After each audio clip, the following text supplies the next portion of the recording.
Tonight, Governor Doug Ducey assuring Arizonans the risk of coronavirus outbreak here is low. But he and the state's top public health officials say they are preparing for all possibilities. But across America, the number of cases continues to grow. That number includes at least 6 confirmed deaths in Washington state, and 2 new cases have popped up in Florida. 23 individuals have been tested in Florida, and at least 184 are currently being monitored.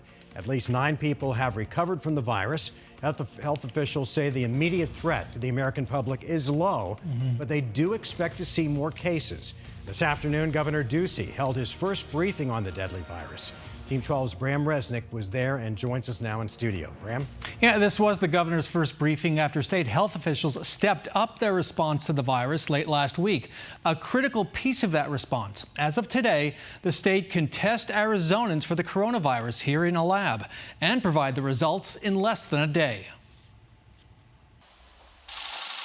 Governor Doug Ducey told reporters he had a conference call Monday with other governors and Vice President Mike Pence. Pence is President Trump's point man on the federal response. Arizona's State Health Lab now has 300 test kits for patients who show signs of the COVID-19 coronavirus. To date, 26 people have been tested in Arizona. One, a person connected to ASU, was infected and then quarantined. He's okay now. A second person is still awaiting lab results. The 24 other people weren't infected.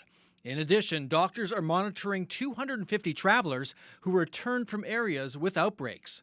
Health Services Director Kara Christ said the availability of more test kits means there will be more coronavirus cases. We expect we will have additional cases in Arizona, but we want to assure you this is typical in disease surveillance. The more we're looking for cases, the more we're going to find. Both Kara Christ and Governor Ducey said they hadn't changed their own behavior amid a looming outbreak, other than following the normal health precautions.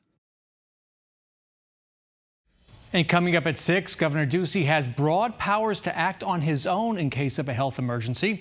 We asked him whether he would use those powers. Back over to you. Okay, Bram.